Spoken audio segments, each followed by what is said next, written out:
संत तुकाराम महाराज गाथा अभंग क्रमांक 108।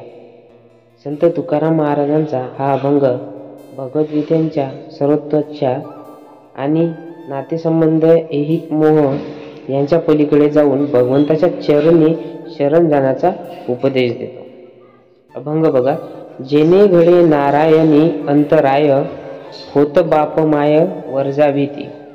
एर प्रिया पुत्र धना कोण लेखा, करीती दुखा पात्र शत्रू। प्रल्हादे जनक विभीषणे बंधू, राज्यमाता निंदू भरते केली। तुका म्हणे सर्व धर्म हरीचे पाय, अनिक उपाय दुःख मूळ। जेणे घडे नारायण अंतराळ, होत बाप माय वर्जाविती। ज्या गोष्टीमुळे नारायणाची किंवा भगवंताची भक्ती साध्य होण्यास अडथळा येतो, त्या अगदी आई वडिलांचेही त्याग करावे, या अभंगातून पहिल्या ओळीतून सांगतायत। स्पष्टीकरण बघा। तुकाराम महाराज म्हणतात की भगवंताची प्राप्ती हेच अंतिम ध्येय आहे। जर कोणी अगदी आपल्या आई वडिलांसारखे जीवलग भगवंताच्या वाटेवर अडथळा ठरत असतील, तर त्या नात्यांनाही तिलांजली द्यायला हवी। उदाहरण बघा की संत ज्ञानेश्वर महाराजांनी आपली संन्यस्त जीवनशैली स्वीकारली होती। जरी त्यासाठी समाजाने नातेवाईकांनी विरोध केला, त्यांना वाटत होतं की हा मार्गच परमेश्वर प्राप्तीसाठी योग्य आहे, त्यामुळे त्यांनी त्याग केला। ओळी क्रमांक 2। एर प्रिया पुत्र धना कोण लेखा, करीती दुखा पात्र शत्रू। म्हणजेच इतर प्रिय व्यक्ती जशी की पत्नी, मुले, धन जर भक्तीला विरोध करत असतील, तर ते शत्रू समान दुःखदायक ठरतात। स्पष्टीकरण बघा।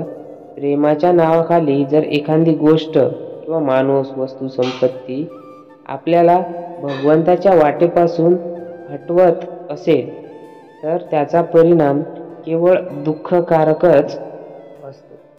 उदाहरण बघा। कोणीतरी घराच्या सुखासाठी अध्यात्म, ध्यान, साधना सोडून देतो आणि नंतर अंतःकरणात रिकामेपण वाटतं। या सुखांनी त्याचा मार्गच मोडला। ओळी क्रमांक 3।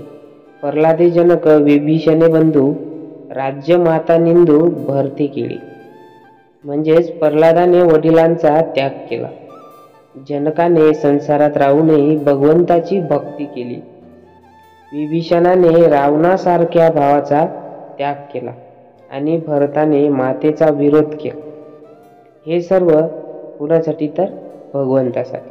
स्पष्टीकरण बघा की या उदाहरणातून तुकाराम महाराज दाखवत आहेत की भगवंत प्राप्तीसाठी नात्यांचा किंवा सत्ता संपत्तीचा त्याग करणे चुकीचे नाही, भक्तीच सर्वोच्च आहे। उदाहरण बघूया की भरताने रामाला अयोध्येचा राजा बनवायला पाहिजे हे ठरवलं, जरी त्याची माता कैकेयीने स्वतःचा पुत्र राजा व्हावा म्हणून कट रचला होता। भरताने मातेचा विरोध करून रामाच्या पादुका ठेवून राज्य केलं, हीच खरी भक्ती। ओळी क्रमांक 4।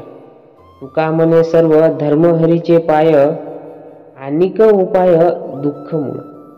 म्हणजेच तुकाराम महाराज सांगतात की सर्व धर्म, सर्व साधना, सर्व उपाय हे फक्त भगवंताच्या चरणी एकरूप होण्यासाठी आहेत।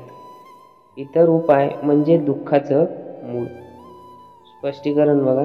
कोणताही धर्म, योग, साधना हे केवळ सगळं अंतिमतः भगवंताच्या चरणी पोहोचण्यासाठी आहे। जर त्याच्याशिवाय दुसरं काही मार्ग म्हणाल तर भ्रम आणि दुःख वाढवणारे ठरतात। उदाहरण बघा। कोणी मोठमोठ्या यज्ञकुंडात बसून कर्मकांड करत असेल, पण त्यामागे भगवंत प्रेम नसेल, तर ती साधना व्यर्थ आहे। हरीचे पाय म्हणजे संपूर्ण समर्पण, हाच खरा धर्म।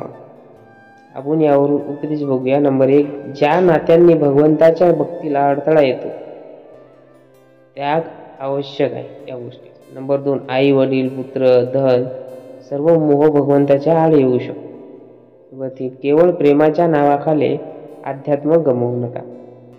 नंबर 4, प्रल्हाद, जनक, विभीषण, भरत हे भक्तिनिष्ठ त्यागाचे आदर्श आहेत. नंबर 5, भगवंताच्या चरणी भक्ती हेच खरे धर्माचे मूळ आहे. नंबर 6, संपत्ती, सत्ता, नातेसंबंध हे भक्तीला हानिकारक ठरू शकते. नंबर 7, सर्व धर्म, कर्म, उपासना भगवंताशी एकरूप होण्यासाठीच आहेत. नंबर 8, भगवंताशिवाय अन्य मार्गावर विसंबणे म्हणजे दुःखाची सुरुवात. नंबर 9, अंतःकरण शुद्ध, मन समर्पित हीच खरी साधना. नंबर 10, हरीचे पाय हाच खरा आधार, इतर सर्व भ्रम. तर रामकृष्ण हरी. मित्रांनो, व्हिडिओ कसा वाटला प्लीज कमेंट बॉक्समध्ये नक्की सांगा. आणि कोणी आपल्या चॅनलला सबस्क्राईब केलं नसेल तर चॅनलला सबस्क्राईब करणे आणि साईडच्या बेल आयकॉनला नक्की दाबा, जेणेकरून आपण जे व्हिडिओ टाकेल ते तुमच्यापर्यंत पोहोचेल.